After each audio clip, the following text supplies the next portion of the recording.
Assalamualaikum warahmatullahi wabarakatuh.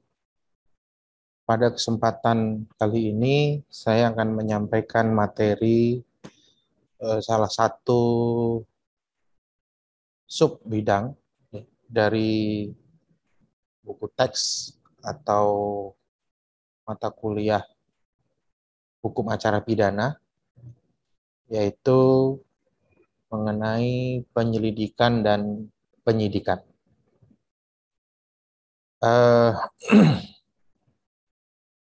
Pada bidang penyelidikan, ini di dalam beberapa buku ajar juga dimuat di dalam suatu sub pembahasan, yaitu dimulainya proses suatu perkara pidana. Pada pertemuan yang lalu mengenai hubungan fungsional antara penyelidik dengan penyidik, saya sudah mengungkapkan mengenai bagaimana suatu proses pelaporan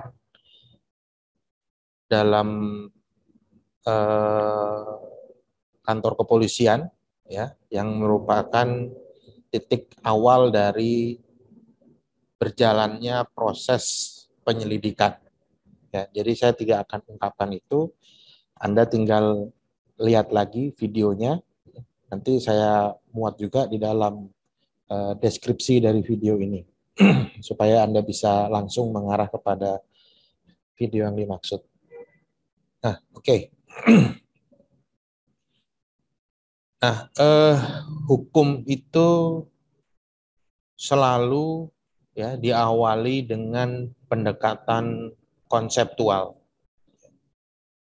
Dan terkadang pendekatan konseptual itu seringkali juga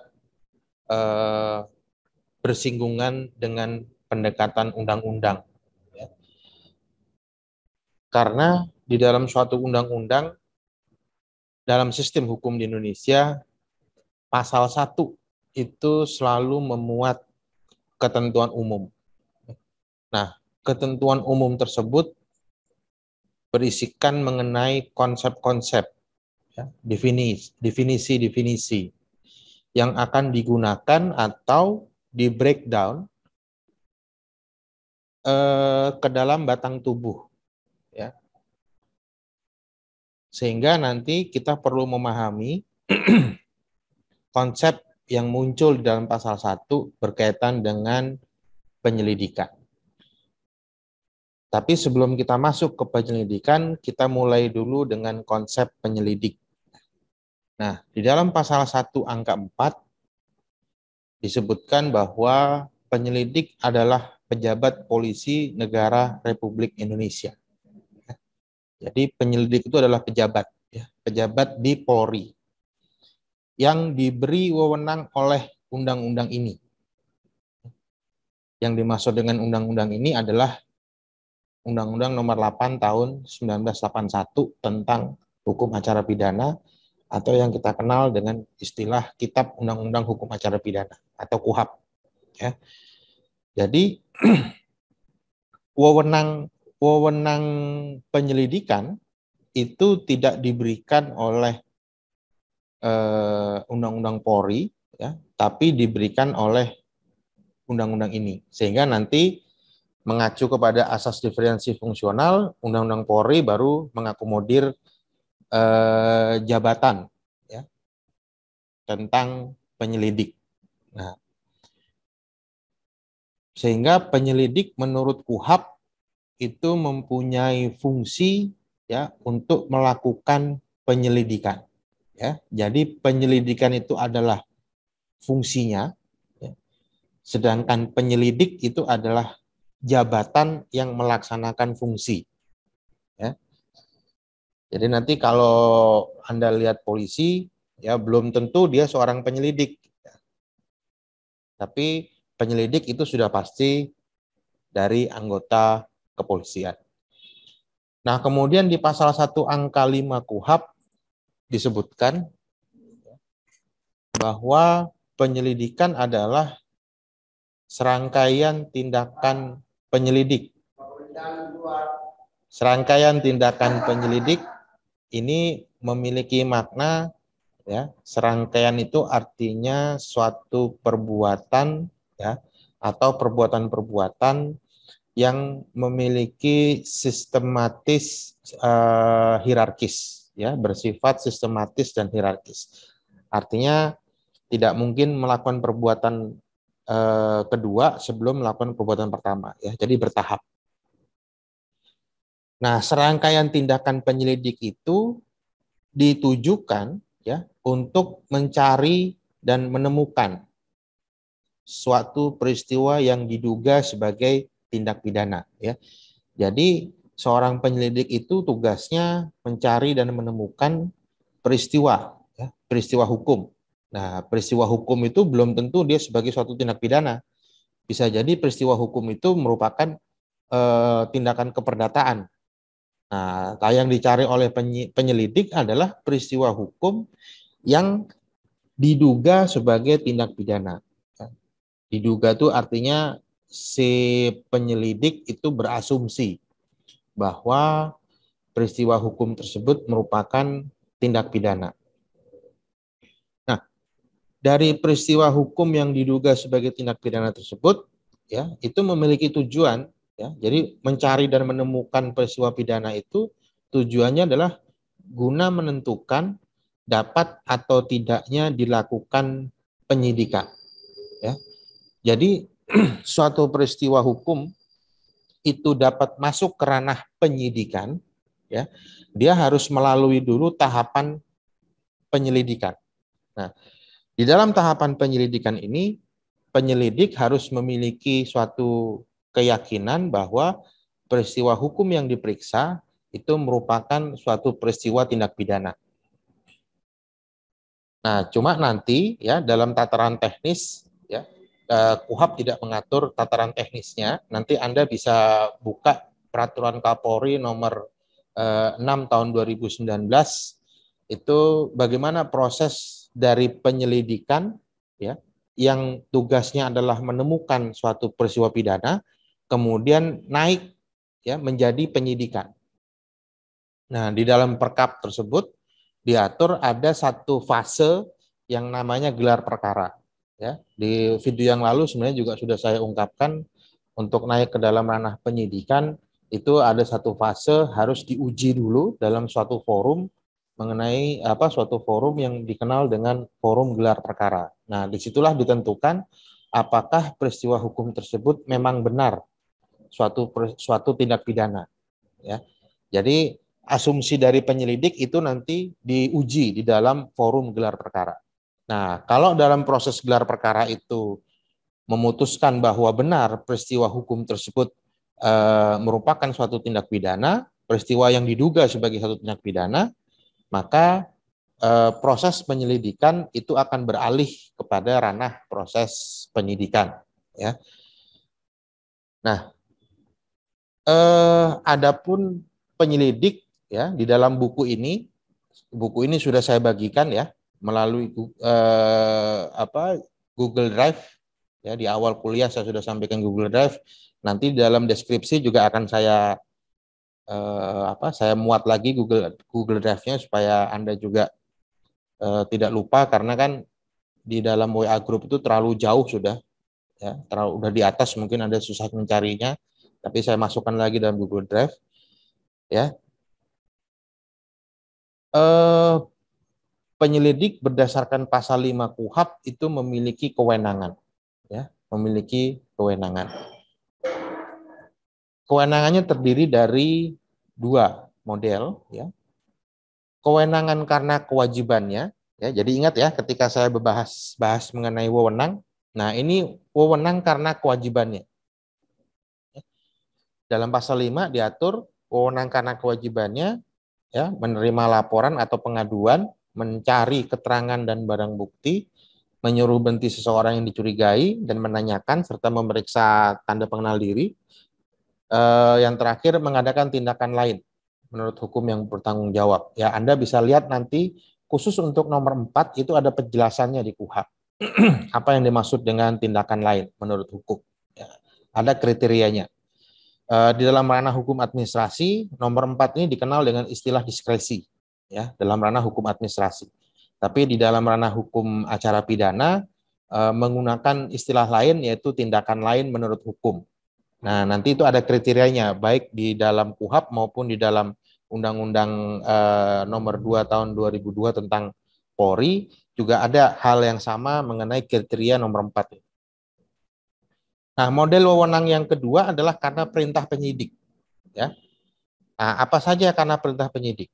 Penangkapan, ya, larangan meninggalkan tempat, penggeledahan dan penahanan, pemeriksaan dan penyitaan surat, mengambil sidik jari dan motor seseorang, membawa dan menghadapkan seseorang pada penyidik. Ya.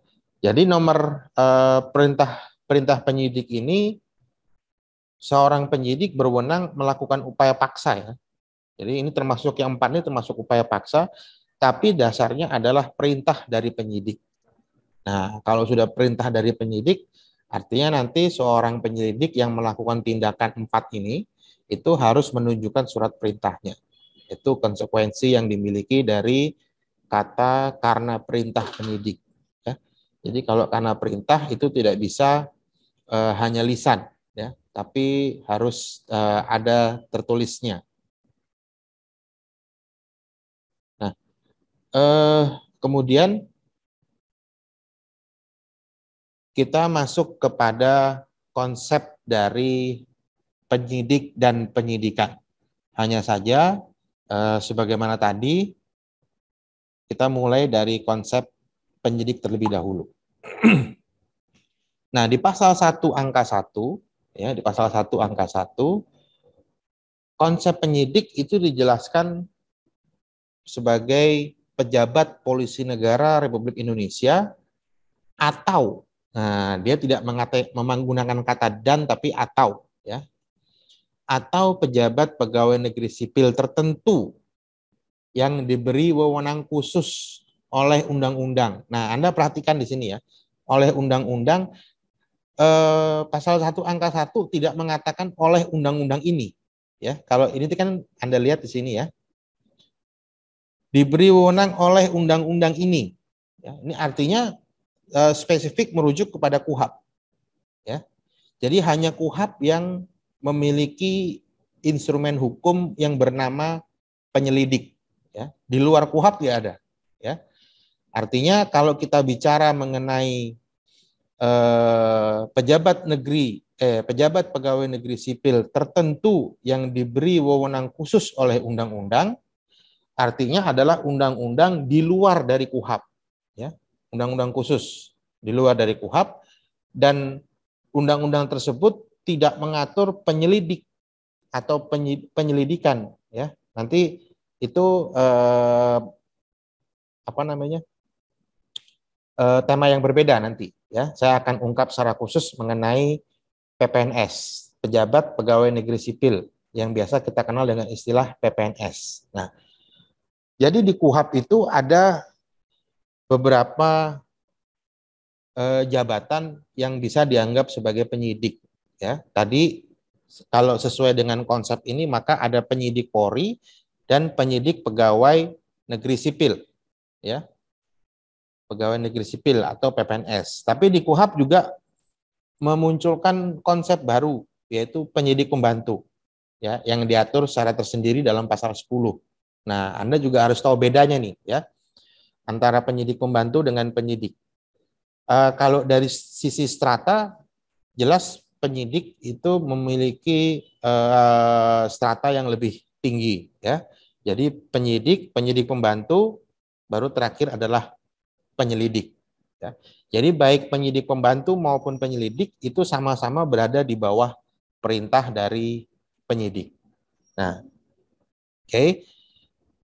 Nah, kemudian kita masuk kepada konsep penyidikan, ya. Nah, ini yang agak membutuhkan ketajaman logika dalam menemukan makna dari rangkaian kata, rangkaian kalimat, ya. Pasal 1 angka 2 KUHP, ya, menjelaskan bahwa penyidikan adalah serangkaian tindakan penyidik dalam hal dan menurut cara yang diatur dalam undang-undang ini untuk mencari serta mengumpulkan bukti yang dengan bukti itu membuat terang tentang tindak pidana yang terjadi dan guna menemukan tersangkanya. Ya, itu cara membaca anak SMA. Ya, tapi kalau cara membaca seorang calon sarjana hukum itu kita main penggalan-penggalan kalimat. Ya, makanya bahasa Indonesianya harus cukup baik untuk bisa memahami penggalan kalimat. Ya, ini saya bantu dengan memberikan warna. Ya. Serangkaian tindakan penyidik. Ya, logikanya sama dengan yang tadi. Serangkaian tindakan penyelidik. Kalau serangkaian itu artinya bertahap, sistematis, hierarkis, gitu ya. Tidak boleh orang menangkap tanpa adanya laporan atau pengaduan, kecuali tertangkap tangan. Ya. Nanti di dalam pasal 1 KUHP juga ada itu konsep tertangkap tangan. Ya, Anda perlu baca konsep itu. Nah, serangkaian tindakan penyidik, kalau tadi penyelidik diatur di dalam pasal 5, nah, serangkaian tindakan penyidik ini diatur di pasal 7 KUHP. Ya. Pasal 7 KUHP ayat 1. Apa saja isinya? Ya, 1. Menerima laporan atau pengaduan dari seseorang tentang adanya tindak pidana. Ya. Nah, kemudian 2, ya, melakukan tindakan pertama pada saat di tempat kejadian. Yang dimaksud tempat kejadian adalah tempat kejadian perkara. Ya, ketika perkara berlangsung di situ. Yang ketiga, menyuruh berhenti seorang tersangka dan memeriksa tanda pengenal diri tersangka. Ya. Keempat, melakukan penangkapan, penahanan, penggeledahan, dan penyitaan. Yang kelima, melakukan pemeriksaan dan penyitaan surat. Nah, yang keenam, mengambil sidik jari dan memotret seseorang. Ketujuh, memanggil seseorang untuk didengar dan diperiksa sebagai tersangka atau saksi. Kedelapan, mendatangkan orang ahli yang diperlukan dalam hubungannya dengan pemeriksaan perkara. Orang ahli ini artinya orang yang memiliki keahlian dalam bidang ilmu tertentu. Ya, misalnya ahli hukum, ahli bahasa, ahli lainnya ya, yang tentunya memiliki sertifikasi atau memiliki legalitas dia sebagai ahli. Nah, ke-9, mengadakan penghentian penyidikan. Nah, kalau dari sini kalimatnya, ingat ya, kalau ada wewenang mengadakan penghentian penyidikan, kalau kita bandingkan dengan pasal 5 tadi, artinya penghentian suatu perkara itu hanya ada di dalam ranah penyidikan. Bisa nggak di dalam ranah penyelidikan dihentikan? Bisa, tapi bukan penghentian namanya. Ya, kalau dalam ranah penyelidikan itu dihentikan, namanya adalah tidak ditemukan peristiwa pidana. Nah, itu dalam ranah penyelidikan. Tapi kalau dalam ranah penyidikan, istilah yang digunakan adalah penghentian penyidikan. Nah, nanti kalau di kejaksaan ada lagi penghentian penuntutan. Ya. Nah, terakhir, mengadakan tindakan lain menurut hukum yang bertanggung jawab. Nah, ini kan sama nih ya dengan pasal 5 tadi. Nah, nanti tinggal kita lihat anasir-anasirnya yang dimaksud dengan tindakan lain ini apa. Anda bisa baca dalam penjelasannya. Oke. Nah, pasal 7 tadi itu harus dilaksanakan menurut cara yang diatur dalam undang-undang ini. Nah, ini menggunakan kata ini lagi nih, ya.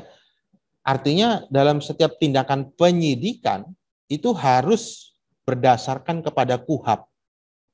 Ya, harus berdasarkan kepada KUHP.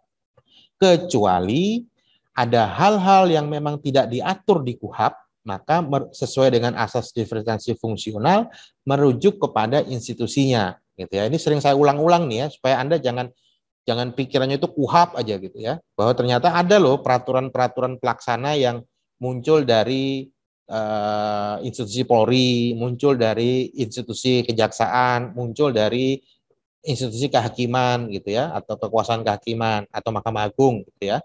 Nah, itu perlu Anda perlu Anda buka kemungkinan. Loh, ini kok nggak ada aturannya? Coba lihat di Perkap ya, di peraturan Kapolri atau peraturan kepolisian, Perpol namanya sekarang gitu ya. Ini kok nggak ada aturannya? Coba lihat di surat edaran Jaksa Agung, coba lihat di surat edaran Mahkamah Agung atau peraturan Mahkamah Agung. Ya.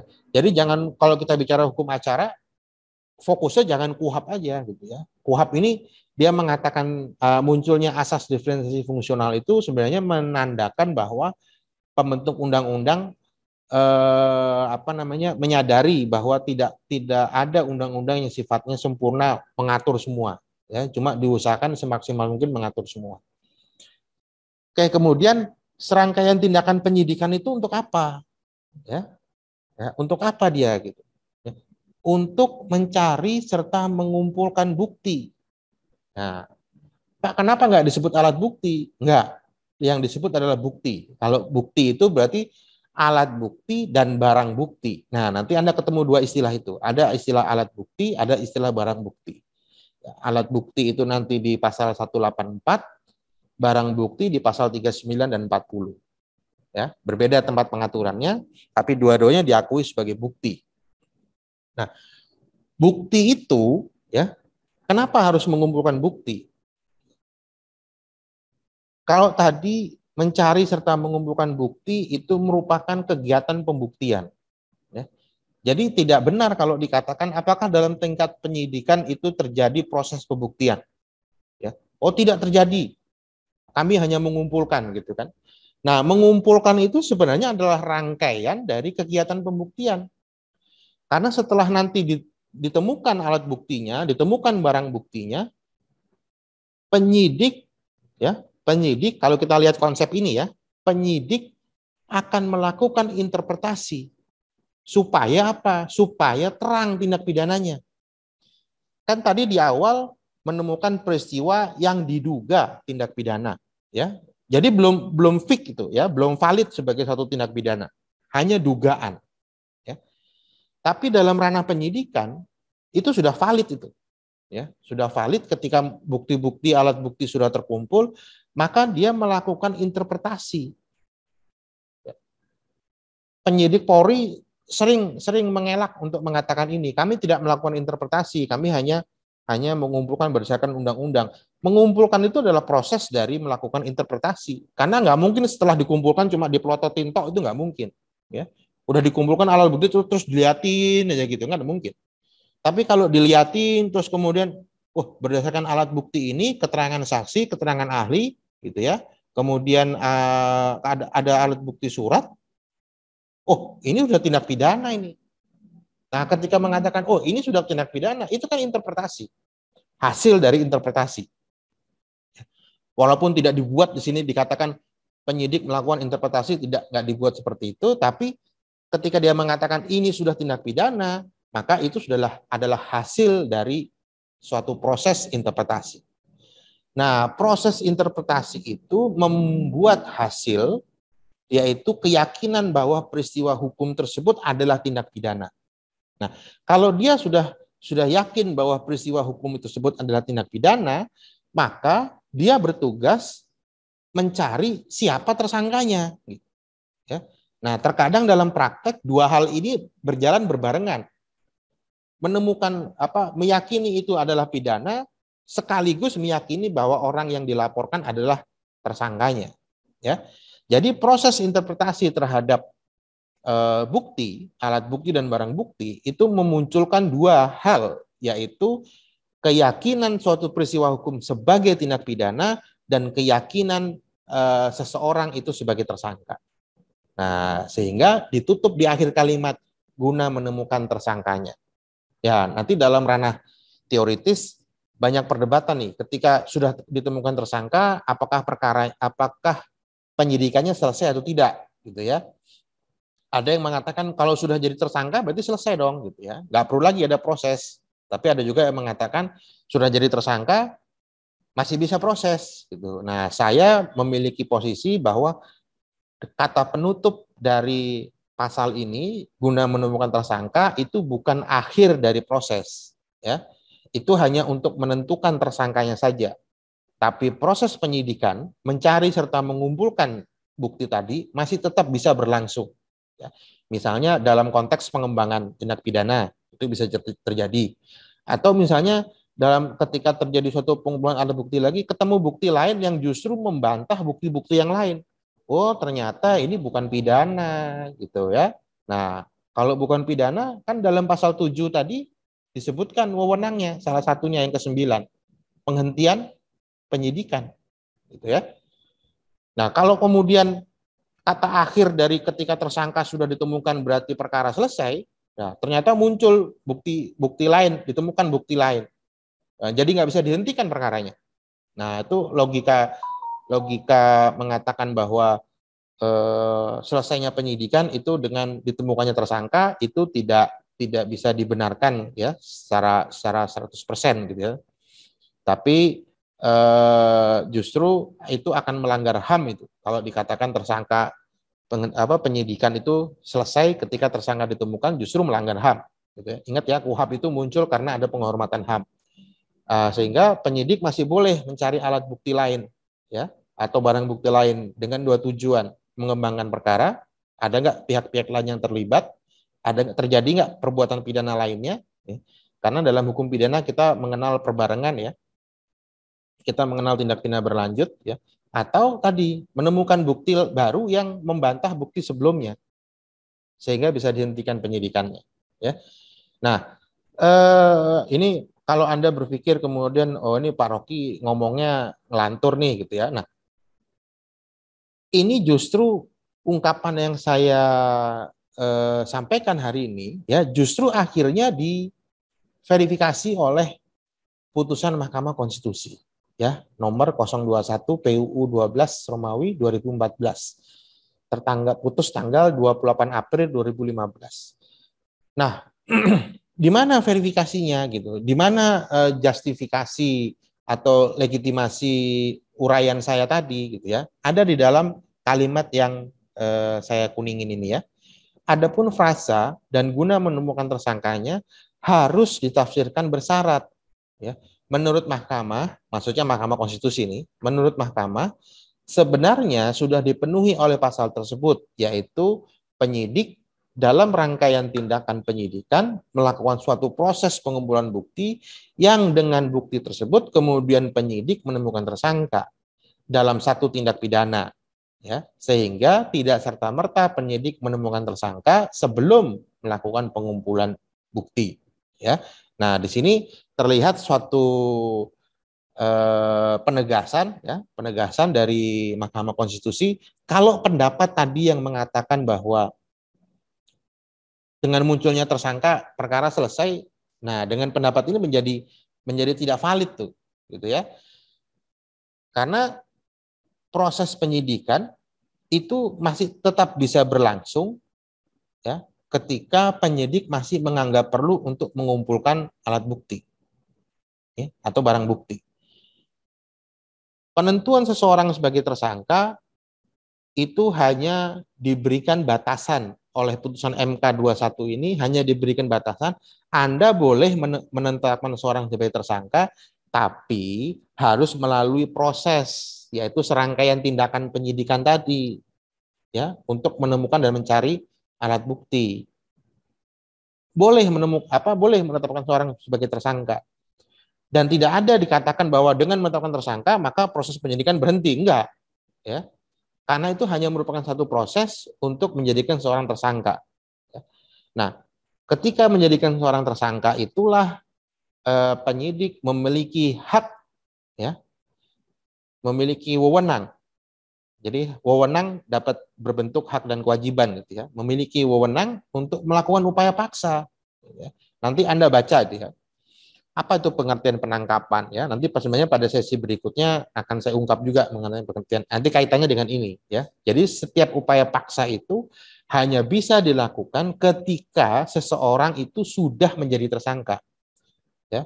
Ini kita berbicara di luar konteks tertangkap tangan ya. Jangan bawa-bawa tertangkap tangan. Kalau tertangkap tangan itu tidak perlu ada proses penyelidikan. Langsung ditangkap pada saat itu ya. Nah, ini yang kita berbicara proses penyidikan yang normal, ya, yang normal. Nah, kalau yang normal ini kan sebelum dia jadi tersangka harus ada dulu pemeriksaan alat bukti, tuh, ya. Jadi tidak begitu dilaporkan naik penyidikan langsung jadi tersangka, nggak boleh. Harus ada pemeriksaan terhadap alat bukti dan barang buktinya. Nah, kemudian putusan MK ini, ya, ini merubah sedikit paradigma dari penyidikan. Ya, kalau tadi saya katakan bahwa setiap orang yang akan ditangkap, ditahan, digeledah, disita, itu statusnya harus tersangka dulu. Ya, statusnya harus tersangka dulu. Nah, ternyata Mahkamah Konstitusi mengatakan bahwa penetapan tersangka itu merupakan upaya paksa termodifikasi. Ya. Jadi semenjak putusan MK ini, penetapan tersangka itu merupakan upaya paksa. Ya, logika berpikirnya adalah seperti tadi, ketika seseorang dijadikan tersangka, maka sudah menanti upaya hukum paksa lainnya. Ya, penangkapan, penahanan, penggeledahan, penyitaan. Jadi nggak bisa itu digeledah kalau bukan tersangka. Kemarin sempat ada informasi teman yang menceritakan penyidik melakukan penyitaan dari saksi justru, ya, bukan dari tersangka, justru dari saksi. Sebenarnya nggak boleh gitu ya. Penggeledahan penyitaan hanya terhadap terlapor yang sudah menjadi tersangka. Nah, kalau menjadi tersangka nggak bisa, walaupun ada putusan, walaupun ada izin pengadilan, ya, walaupun ada izin pengadilan. Kalau dia belum jadi tersangka nggak bisa, nggak boleh. Nah, logika itu yang kemudian menyebabkan MK mengatakan bahwa penetapan tersangka itu juga merupakan upaya paksa. Ya. Nah, kemudian MK juga memberikan batasan. Ya. Penetapan tersangka harus didasarkan kepada dua alat bukti yang sah berdasarkan pasal 184 ayat 1 KUHP. Ya, nanti di sesi berikutnya kita akan bahas mengenai alat bukti. Tapi Anda dengan pasal ini Anda bisa cek ya. 184 ayat 1 KUHP itu ngomong apa? Ya. Kemudian putusan MK juga mengatakan bahwa pemeriksaan itu harus berimbang, ya, nggak boleh berat sebelah, harus berimbang. Nah, salah satu ciri-ciri berimbang adalah sebelum dijadikan tersangka, dia harus diperiksa dulu, ya. Orang yang mau jadi tersangka ini harus diperiksa dulu. Nah, cuma sayangnya, ya sayangnya, Mahkamah Konstitusi menggunakan istilah calon tersangka. Ya, pemeriksaan sebagai calon tersangka. Padahal di KUHP nggak ada istilah calon tersangka. Nah, ini yang kemudian dalam ranah praktek juga jadi perdebatan gitu ya. Oh, nggak ada pemeriksaan calon tersangka, adanya pemeriksaan saksi. Ya, sebenarnya logika yang dibilang yang mengatakan nggak ada itu orang-orang yang berpikir secara gramatikal, leksikal gitu ya. Kalimatnya itu ya sudah itu. Gitu ya. Nah, kalau kita berpikir kalimatnya adalah bentuknya adalah konsep calon tersangka. Ya, kalau kita berpikir secara gramatikal, leksikal gitu ya, sesuai kata-kata dan kaku, ya memang KUHP nggak ada kata calon tersangka. Ya. KUHP nggak ada kata calon tersangka. Tapi kan juga di KUHP juga tidak ada yang namanya saksi fakta, juga tidak ada yang namanya apa istilahnya saksi verbalisan, juga tidak ada istilah namanya saksi mahkota. Ya. Tapi kan itu diakui dalam praktek. Saksi mahkota diakui dalam praktek. Verbalisan diakui dalam praktek. Ya. Istilah saksi fakta diakui dalam praktek. Istilah saksi korban diakui dalam praktek. Di KUHP nggak ada. Tapi kata-kata seperti itu muncul dalam praktek. Nah, sekarang ini ada kata baru, calon tersangka, yang muncul dari putusan MK, tapi di praktek justru dipermasalahkan. Nah, ini lucunya di Indonesia nih ya. Jadi ini tinggal bermain logika saja ini ya. Nah, selain itu juga penyidikan berdasarkan prinsip kehati-hatian. Nah, ini masuk ke dalam satu konsep yang kalau dalam ranah institusi Polri sebagai suatu perpanjangan tangan dari kekuasaan eksekutif yang merupakan lembaga pemerintahan, maka prinsip kehati-hatian ini merupakan salah satu prinsip dari konsep good governance, ya, tata kelola pemerintahan yang baik. Salah satunya adalah prinsip kehati-hatian. Nah, oleh karena itu pelanggaran terhadap prinsip kehati-hatian, ya, terus menetapkan tersangka itu merupakan objek pra peradilan. Ada di mana nih? Ada di pertimbangan hukum dalam putusan Mahkamah Konstitusi nomor 21 ini, ya, ada dan bisa dibaca, gitu ya. Nah, jadi ini adalah pergeseran pola pikir dari penyidikan, ya. Sebenarnya pergeserannya tidak terlalu jauh sebenarnya, ya. Pergeserannya itu hanya muncul di nomor 6, ya, hanya muncul di nomor 5 dan muncul di nomor 6, gitu ya. Kalau kaitannya dengan penyidikan ya, dengan konsep penyidikan tadi. Sedangkan yang lain-lainnya itu sebenarnya sudah termaktub di dalam termaktub di dalam istilah ini, dalam konsep ini. Ya. Pemeriksaan yang berimbang itu juga termasuk di dalam sini, mencari setelah mengumpulkan bukti yang dengan bukti itu membuat terang tindak pidana. Ini kan kalau kita mau tafsirkan membuat terang tindak pidana jangan berdasarkan bukti sepihak dong, gitu kan? Karena konteks berpikirnya adalah perlindungan hak asasi manusia kan. Jangan sepihak dong, saya juga perlu diakomodir bukti-bukti saya. Nah, cuma karena konsep ini sifatnya tidak konkret, abstrak gitu ya, sehingga orang malas berpikir sejauh itu, maka Mahkamah Konstitusi lah yang membuat parameter dari definisi tersebut, ya, sehingga muncullah ini. Jadi artinya kalau yang awal konsep standar itu bisa diartikan macam-macam, ya pokoknya saya mencari dan mengumpulkan bukti ya terserah saya gitu ya. Padahal dalam konteks HAM fair trial itu nggak boleh seperti itu gitu ya. Due process of law nggak boleh seperti itu. Asas akusatoir nggak boleh mengatakan seperti itu. Ya, kita menganut asas akusatoir. Nggak boleh dalam asas akusatoir hanya menerima alat bukti dari pihak pelapor. Ya. Tapi alat bukti dari pihak terlapor nggak diakomodir. Ya. Atau diterima tapi nggak dipertimbangkan. Nggak diinterpretasi. Nah, di sini melalui putusan MK disuruh pemeriksaan yang berimbang. Ya. Dan harus berhati-hati. Berhati-hati apa artinya? Dia harus transparan tuh. Tidak boleh memeriksa hanya pelapor, tapi juga terlapor juga diperiksa. Nah, tapi cuma nanti dalam praktek ada lika-liku yang lebih tricky dan kalau kita sebagai advokat cukup menyenangkan sebenarnya mengkaji itu gitu ya. Baik, untuk materi hari ini saya tidak mewajibkan untuk membuat tugas ya. Karena saya sudah katakan tugas cukup selesai sampai di UTS. Ini kan pertemuan ke-7 ya setelah UTS sebenarnya. Jadi nanti tetap fokusnya setelah UTS adalah membuat makalah dengan tujuan luarannya adalah artikel nasional gitu ya. Tapi materi ini bisa jadi satu bahan ya. Nah, dalam praktek banyak banget putusan ya, banyak banget putusan Mahkamah Agung yang membatalkan dakwaan, yang membatalkan tuntutan, dan membebaskan terdakwa hanya gara-gara proses penyidikannya nggak benar. Ya. Disertasi saya itu mengkaji putusan-putusan yang ada terjadi pelanggaran dalam ranah penyidikan.